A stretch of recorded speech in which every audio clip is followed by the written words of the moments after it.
Good morning all of you. మనం ఈ వీడియోలో ఇప్పటి వరకు మన లిలీపుట్ సింగిల్ టబ్ అంటే ఓన్లీ వాష్ టబ్ ఒకటే ఉండే లిలీపుట్లో మనం ఇప్పటి వరకు దాంట్లో ఉన్న పార్ట్స్ అండ్ ఊరికే సర్క్యూట్ కూడా అసలు పవర్ సర్క్యూట్ ఎలా పనిచేస్తుంది అనేది టైమరు, మెయిన్ మోటరు, ఆ సర్క్యూట్ తెలుసుకున్నాం రఫ్గా. ఇప్పుడు నుంచి ఏంటంటే అసలు ఇందులో ట్రబుల్ షూటింగ్ అంటే ప్రశ్నలు జవాబులు, మామూలుగా అసలు ఏమేమి ప్రాబ్లమ్స్ వస్తాయి, ఆ ప్రాబ్లమ్స్ వచ్చినప్పుడు మనం వాటిని ఎలా సాల్వ్ చేయాలనేది తెలుసుకుందాం ఫ్రెండ్స్. ప్రాబ్లమ్స్లో రెండు రకాలు ఉంటాయి ఫ్రెండ్స్. ఒకటి టెక్నికల్ ప్రాబ్లమ్స్, రెండవది non technical problems.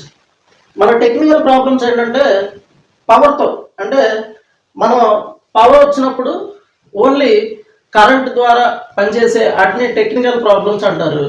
Non technical problems అంటే పవర్కి సంబంధం లేకుండా వచ్చే ప్రాబ్లమ్స్ని నాన్ టెక్నికల్ ప్రాబ్లమ్స్ అంటారు. ఫస్ట్ మనం అసలు ఎవరు అనేది ఫస్ట్ తెలుసుకోవాలి ఫ్రెండ్స్. మనం ఎలక్ట్రీషియన్, సర్వీస్ ఇంజనీర్ రెండు రకాలు ఉంటారు. టెక్నీషియన్ అంటే టెక్నికల్గా వర్క్ చేసేవాళ్ళు టెక్నీషియన్ అంటారు. అతనే కొద్దిగా ఎలక్ట్రికల్ తెలుసున్న అతను ఎలక్ట్రీషియన్ అండి. అలా కాకుండా సర్వీస్ ఇంజనీర్ అంటే ఏదైనా ఒక ఎడ్యుకేషన్ అంటే ఏదన్నా చదువుకుని ఒక దాన్ని అర్థం చేసుకుని సర్వీస్ చేసే వాళ్ళని సర్వీస్ ఇంజనీర్ అంటారండి. మనం ఎప్పుడూ కూడా సర్వీస్ ఇంజనీర్ లాగానే వర్క్ చేయాలి, అంతేగాని ఎలక్ట్రీషియన్ లాగా టెస్ట్లు ఇచ్చుకుని మాత్రం వర్క్ చేయకూడదండి. అది కరెక్ట్ వే కాదు. అది వర్క్ రానోళ్ళు చేసే పని అనమాట. వర్క్ వచ్చిన వాళ్ళు ఖచ్చితంగా సర్వీస్ ఇంజనీర్ అంటే అతని దగ్గర ఉండాల్సిన ఫస్ట్ అతని దగ్గర ఏమేమి ఉండాలంటే టూల్స్ వచ్చి ఇదిగోండి, ఖచ్చితంగా టూల్స్, ఈ టూల్స్ ఉండాలండి. ఈ టూల్స్లో మన దగ్గర అంటే నార్మల్గా ఉండే టూల్స్ అన్ని నేను పెద్దగా ఇక్కడ చెప్పనండి. Cutting player, screw driver, tester, ఇలాంటివన్నీ మనం ఇక్కడ చెప్పుకోం. మనకి ఇక్కడ సర్వీస్ ఇంజనీర్కి ఖచ్చితంగా అవసరమైనవి అంటే ఎలక్ట్రీషియన్ దగ్గర ఉండే అన్నీ మన దగ్గర ఉంటాయి. కానీ ఇక్కడ సర్వీస్ ఇంజనీర్ అంటే మల్టీమీటర్ ఉండాలండి. ఇది గుర్తుపెట్టుకోండి, మల్టీమీటర్. ఇది ఎందుకు చెప్తున్నా అంటే ఇది ఉంటే మీరు కస్టమర్ ఇంట్లో ఎక్కువసేపు ఉండరు. కస్టమర్ ఇంట్లో మనం ఏదైనా రిపేర్కి వెళ్ళినప్పుడు 20 నిమిషాల్లో మనం వర్క్ అది ఏ ప్రాబ్లం అనేది కనిపెట్టేసి 20 మినిట్స్లో మనం దాన్ని రెక్టిఫై చేసేయాలండి. 20 నిమిషాలు మ్యాక్సిమం టైం అండి. మామూలుగా అయితే 5 నిమిషాలే టైము. 5 నిమిషాల్లో మనం దానికి ఉన్న ప్రాబ్లం అనేది రెక్టిఫై చేయాలి. మీ రిపేర్ అనేది ఎంతసేపు అన్నా చేయండి. రిపేర్కి దీనికి సంబంధం లేదు. రిపేర్ పార్ట్ మన దగ్గర లేకపోవచ్చు, వెళ్ళి రావచ్చు, ఇలా లేట్ అవ్వచ్చు. కానీ ఈ ప్రాబ్లం మాత్రం మనం 5 to 20 మినిట్స్ అండి. 5 నిమిషాల నుంచి 20 నిమిషాల్లో ఏ ప్రాబ్లం అయినా రెక్టిఫై చేయాలండి. ముందు మనం తెలుసుకోవాలి. అది తెలుసుకోవాలి అంటే మన దగ్గర ఖచ్చితంగా ఈ మల్టీమీటర్ ఉండాలండి. ఇది లేకుండా, ఈ మల్టీమీటర్ లేకుండా నేను చెప్పే క్లాసులు మీరెవ్వరూ కూడా అటెండ్ అవ్వద్దు. అది ఈ మల్టీమీటర్తోనే మీరు చేసేటట్టయితేనే ఈ క్లాసులు చూడండి. మీరు మల్టీమీటర్ లేకుండా చేసేటట్లయితే మీరు ఈ వీడియోలోంచి బయటికి వెళ్ళిపోండి, మీరు క్లాసులు చూడొద్దు. ఎందుకు చెప్తున్నా అంటే మీ గురించేనండి. ఇదొక్కటి లేకపోతే మీకు వర్క్ చాలా టైం తినేస్తుందండి. అసలు ఎంత టైం తినేస్తుందంటే ఒక టెస్టర్ పట్టుకుని అక్కడ పవర్ అవుతుందా, ఇక్కడ పవర్ అవుతుందా అని చూసేపాటికి మీ టైం అరగంట వేస్ట్ అయిపోద్ది. మీకు వర్క్ అది ప్రాబ్లం రెక్టిఫై చేయడం లేట్ అయ్యే కొద్దీ మీలో అసహనం ఏర్పడిపోయింది అనమాట. అందుకని మల్టీమీటర్ అనేది ఖచ్చితంగా ఉండాలి. ఏదో మల్టీమీటర్ మామూలుగా 100 రూపాయలదైనా ఉండాలి, 100 రూపీస్ మల్టీమీటర్ అయినా ఉండాలండి. ఇది ఒక్కటి ఉంటే చాలు. నెక్స్ట్ ఏంటంటే ఇంకా మీకు అందుబాటులో ఉంటే మీ దగ్గర టెస్టింగ్ ల్యాంప్ అంటే టెస్టింగ్ ల్యాంప్ అండి. టెస్టింగ్ ల్యాంప్ ఇది కూడా మీ దగ్గర మీ బ్యాగ్లో ఉంటే చాలా బెటర్ అండి. ఇక అసలు ఈ రెండు ఉంటే మీకు తిరగలేదు అనమాట వర్క్ చేయడంలో. ఈ రెండు మొత్తం వాషింగ్ మెషిన్లో ఏ వాషింగ్ మెషిన్ అయినా సరే, లిల్లీ పుట్ అయినా, సెమీ అయినా, top load, front load, top load front load. అంటే మనం నాన్ ఇన్వర్టర్ మాత్రం ఖచ్చితంగా ఉండాలండి. ఇన్వర్టర్కి అయితే కనుక టెస్టింగ్ ల్యాంప్తో పని లేదు. టెస్టింగ్ ల్యాంప్ మనం ఇన్వర్టర్లో వాడడం కుదరదు. మల్టీమీటర్తోనే మనం ఇన్వర్టర్లో చూస్తాము. ఈ ఈ మల్టీమీటర్ టెస్టింగ్ ల్యాంప్ రెండు నాన్ ఇన్వర్టర్కి నెంబర్ 1 అండి. ఈ రెండు వస్తువులు మీ దగ్గర ఉంటే దాదాపు మీకు ఒక 20% వర్క్ ఈజీగా వచ్చేస్తుంది అనమాట. అది మీరు చాలా ఈజీగా ప్రాబ్లమ్ని విత్ ఇన్ సెకండ్స్లో సాల్వ్ చేసేయచ్చు ఈ రెండు ఉంటే. అది దీంతో పాటు మీ దగ్గర ఒక చిన్న ప్లగ్ బాక్స్ లాంటిది మీరు తయారు చేసుకుని ప్లగ్ బాక్స్ ఒకటి మీ బ్యాగ్లో ఉండాలి. మిగతా అన్ని తెలిసినాయి కదండి. ఈ స్క్రూ డ్రైవర్లు, టెస్టర్లు, కటింగ్ ప్లేయర్, నోస్ ప్లేయర్లు, కత్తిర్లు, సిజర్స్, తర్వాత టేపు, ఇవన్నీ మీ దగ్గర ఎప్పుడు ఉండే. ఎందుకంటే ఇవి మాత్రం మీ దగ్గర ఉండవండి. ఈ 3 దాదాపు చాలా మంది దగ్గర ఉండవు నాకు తెలుసు. అందుకని ప్రత్యేకంగా చెప్తున్నా అనమాట. ఇక ఇవి ఎందుకు ఇప్పుడే చెప్తున్నారంటే ఇక్కడ నుంచి మనం క్వశ్చన్స్ అండ్ ఆన్సర్స్, అంటే మనకి ట్రబుల్ షూటింగ్ అనమాట. అంటే ప్రశ్న జవాబు తెలుసుకుంటాం. దాంట్లో ఈ multimeter, testing lamp, plug box, ఈ 3 మనకు అవసరం అనమాట. అందుకని ఇప్పుడు ఈ వీడియోలో వాటి గురించి చాప్టర్ 4లో చెప్తున్నా. ఎందుకంటే ముందు మనం సెమీలోకి, ఇన్వర్టర్లోకి, వాటిల్లో మనం ఏం చెప్పుకోం. ఎందుకంటే వాటిల్లో మనకి టైం సరిపోదు. మనం వాటిల్లో డైరెక్ట్గా వాటిని ఎలా రిపేర్ చేయాలి, చెక్ చేయడం, అది ఎక్కువ లెంత్లు ఎక్కువ అయిపోతాయి. అందుకే ఇక్కడ అంటే లిల్లీపుట్లో, సెమీలో మనకు టైం ఉంటుంది ఈ చిన్న పార్ట్స్ కాబట్టి. అందుకే ఇక్కడ చెప్పుకుంటున్నాం అండి. ఈ 3 ప్రతి సర్వీస్ ఇంజనీర్ దగ్గర ఉండాలండి. అది గుర్తుపెట్టుకోండి. ఓకే. తర్వాత నెక్స్ట్ మనం ఇక్కడ నుంచి ఏం చేస్తామంటే ఇక్కడ నుంచి మనం ట్రబుల్ షూటింగ్ అండి. ట్రబుల్ షూటింగ్లోకి వెళ్తున్నాం. ఈ ట్రబుల్ షూటింగ్లో ఫస్ట్ ప్రశ్న నో పవర్ అండి. ఫస్ట్ క్వశ్చన్ నెంబర్ 1 అండి. Question number 1. Question number 1. Question number 1 ఏంటంటే మనకి నో పవర్ అంటే పవర్ రావట్లేదు. నో పవర్, పవర్ రావట్లేదండి. లోపలికి అసలు పవరే లేదు. అది మన ఫస్ట్ ప్రశ్న అనమాట. పవర్ లేనప్పుడు మనం వెళ్ళడమే ఆడి ఫోన్లో మనం చెప్తారు, సార్ మాది అసలు మిషన్ ఆన్ అవ్వట్లేదు, పవర్ రావట్లేదు అని చెప్తారు. మనం వెళ్ళడం ఏం చేయాలంటే సింపుల్ అండి.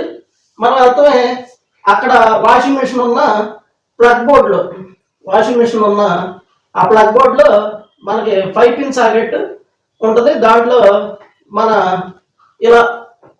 ఇలా ఒక మనకి 5 పిన్ సాకెట్ ఉంటుంది కదండి. అక్కడ మన ఈ వాషింగ్ మిషన్ ప్లగ్ ఇన్సర్ట్ చేసి ఉంటుంది. ఈ ఇన్సర్ట్ చేసి ఉన్న దగ్గర మనం ఏం చూడాలి అంటే మన దగ్గర ఉన్న టెస్టింగ్ ల్యాంప్ కానీ, మల్టీమీటర్ కానీ ఏదైనా సరే ఉపయోగించి ఇక్కడ ఏసీ సప్లై. ఇప్పుడు ఏసీ సప్లై ఇదిగోండి, ఇది ఎర్త్ అనమాట. ఈ పోల్ ఎర్త్. ఈ పోలు మనకి ఈ పోల్ ఎర్త్, ఈ పోల్ ఏమో మనకి ఫేస్ ఉంటుంది, ఇది న్యూట్రల్ ఉంటుంది. ఈ ఫేస్కి న్యూట్రల్కి మధ్యలో మనకు రావాల్సిన వోల్టేజ్ 230 volts అండి.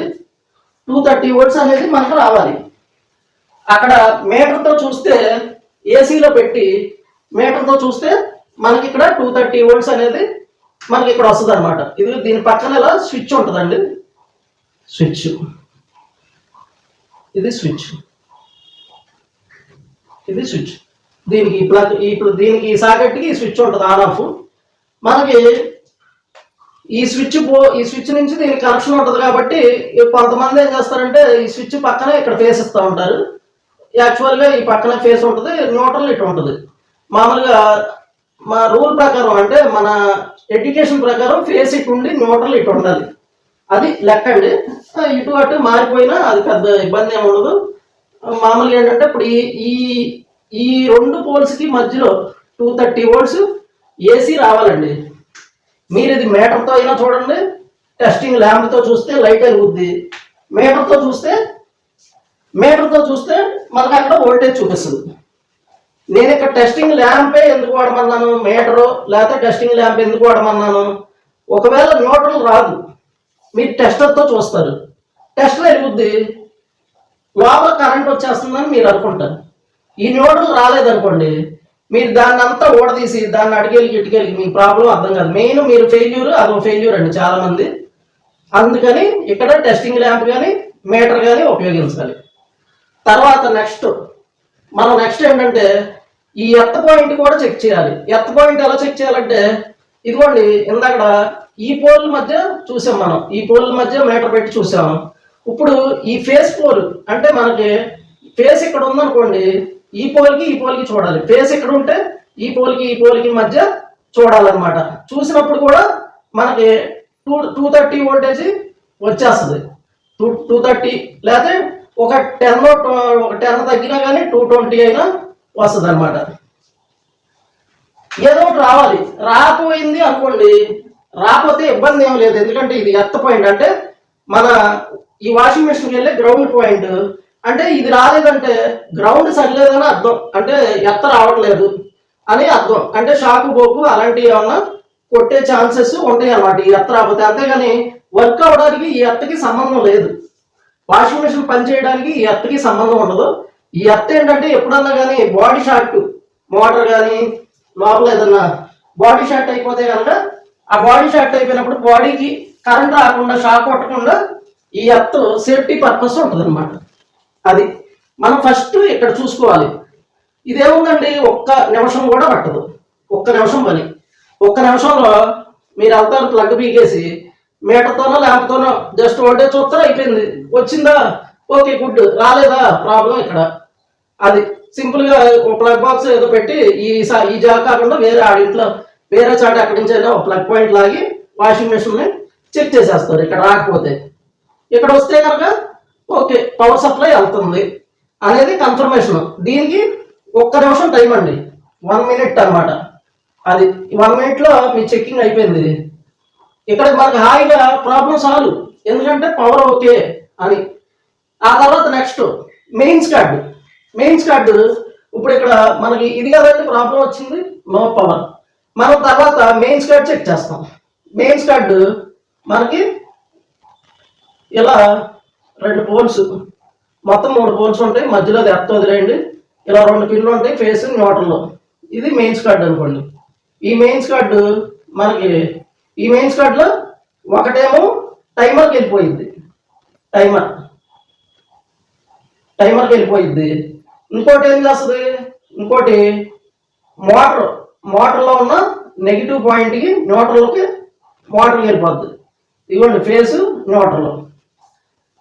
మనం ఈ మెయిన్స్ కార్డులు కూడా ఈ వైర్ బాగుందో లేదో ఈ మోటార్కి ఉన్న న్యూట్రల్ పాయింట్ దగ్గర, లేదంటే బజర్ కూడా వెళ్ళిద్ది. ఈ బజర్ దగ్గర కూడా ఒక న్యూట్రల్ ఉంటుంది. ఆ న్యూట్రల్ పాయింట్ దగ్గర పైనే ఉంటుంది ఫేస్ న్యూట్రల్. ఇదిగోండి ఈ పైన బజర్ దగ్గర కూడా న్యూట్రల్ ఉంటుంది. ఫేస్ ఏమో టైమర్ దగ్గర ఇక్కడ ఉంటుంది. మనం ఇక్కడ దీని మెయిన్స్ కార్డులు కూడా మనం ఆ టైమర్ పోల్ దగ్గర నుంచి ఈ చివరి పిన్ వరకు మనం ఇప్పుడు ఇదిగోండి ఈ ఫేస్ పోల్ మీద మీటర్ పిన్ పెట్టి ఈ ఫేస్ పోల్ మీద పెట్టి మనం ఏం చేస్తాం, ఇదిగోండి ఇక్కడ ఇది న్యూట్రల్, ఇది ఫేస్. ఈ ఫేస్ పోల్ మీద మీటర్ పిన్ పెట్టి మనం ఇక్కడ టైమర్ దగ్గర సప్లై, మన మెయిన్ పోల్ సప్లై పోల్ ఉంటుంది కదా, దీనికి ఇన్పుట్ ఇచ్చేది. ఇక్కడ మనం ఈ వైర్ని చెక్ చేస్తాం. ఈ వైరు ఈ 2 పోల్స్, ఇది కూడా ఈ మోటార్ దగ్గర కానీ బజర్ దగ్గర కానీ న్యూట్రల్ పాయింట్ ఇక్కడికి వెళ్ళింది కదా, ఇక్కడ కూడా ఈ వైర్ని మెయిన్స్ కార్డుని చెక్ చేసేస్తాం. ఈ మధ్యలో ఫీజు ఉంటుందని చెప్పే కదా, ఒకవేళ ఫీజు ఉందంటే ఈ సప్లై రాలేదనుకోండి, రాకపోతే మధ్యలో ఉన్న ఈ ఫ్యూజ్ని చెక్ చేసుకుంటాం. ఇక్కడికి మనకి ఏంటంటే మెయిన్స్ కార్డు అయిపోయింది. బోర్డులో మెయిన్ ప్లగ్ బోర్డులో సప్లై చెక్ చేసాం, ఎర్త్ చెక్ చేసాం. ఇక్కడ వరకు మనకి కంప్లీట్ మెయిన్స్ కార్డు నుంచి టైమర్ వరకు న్యూట్రల్ సప్లై అంతా వస్తుందా లేదా, అంటే మన మెయిన్స్ కార్డు బాగుందా లేదా, అక్కడ సప్లై ఉందా లేదా, ఇంతవరకు తెలుసుకుంటాం. తర్వాత ఈ తెలుసుకున్న తర్వాత నెక్స్ట్ ఉన్నాయి ఏంటంటే మనకు ఉన్నది టైమర్ ఒకటి ఉంది. టైమర్ ఒకటి, మోటార్ ఒకటి. మోటార్ ఈ 2 మనం చెక్ చేయాలి. టైమర్ చెక్ చేసుకోవాలి, మోటార్ చెక్ చేసుకోవాలి. ఇదిగోండి ఇది చెక్ చేయడానికి ఒక 1 మినిట్ పట్టింది.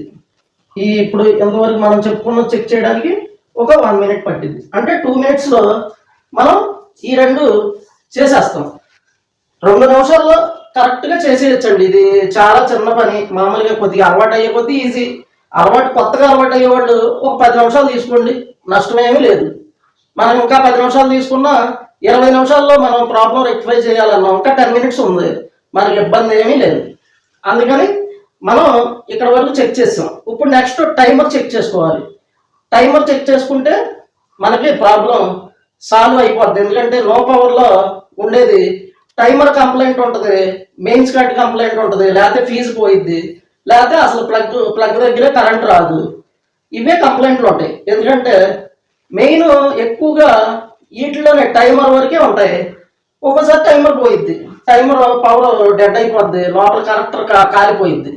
అలా ఇక ఈ టైమర్ వరకే ఉంటాయి అనమాట ఈ నో పవర్ కంప్లైంట్స్ అన్నీ కూడా. మోటార్ దగ్గర ఉండవు, చాలా రేర్ అనమాట మోటార్ దగ్గరికి. ఎందుకంటే మోటార్కి పంపించేది టైమర్ సప్లై, అందుకని మోటార్లో ఏముండదండి. ఈ టైమర్ వరకే మనకి ఇక్కడ వరకు సర్క్యూట్ చెక్ చేసుకుంటే మనకు సరిపోయిద్ది అనమాట. అది నో పవర్ సప్లై. అంటే పవర్ లేదు అన్నప్పుడు మనం ఇంతవరకు చెక్ చేసుకోవాలండి. నెక్స్ట్ తదుపరి వీడియోలో టైమర్ తెలుసుకుందాం. ఆ తర్వాత మనం నెక్స్ట్ వీడియో మోటార్లో వచ్చే కంప్లైంట్లు తెలుసుకుందాం. ఇవన్నీ కూడా మనకి ఏ కంప్లైంట్ వస్తే ఏమేమి, ఇప్పుడు పవర్ కంప్లైంట్ వచ్చింది కదా, ఇక్కడ వరకు టైమర్ వరకు చెక్ చేసుకుంటే ఈ సెక్షన్ అంతా మీకు పవర్ కంప్లైంట్ వచ్చినప్పుడు సాల్వ్ అయిపోయింది. ఓకే.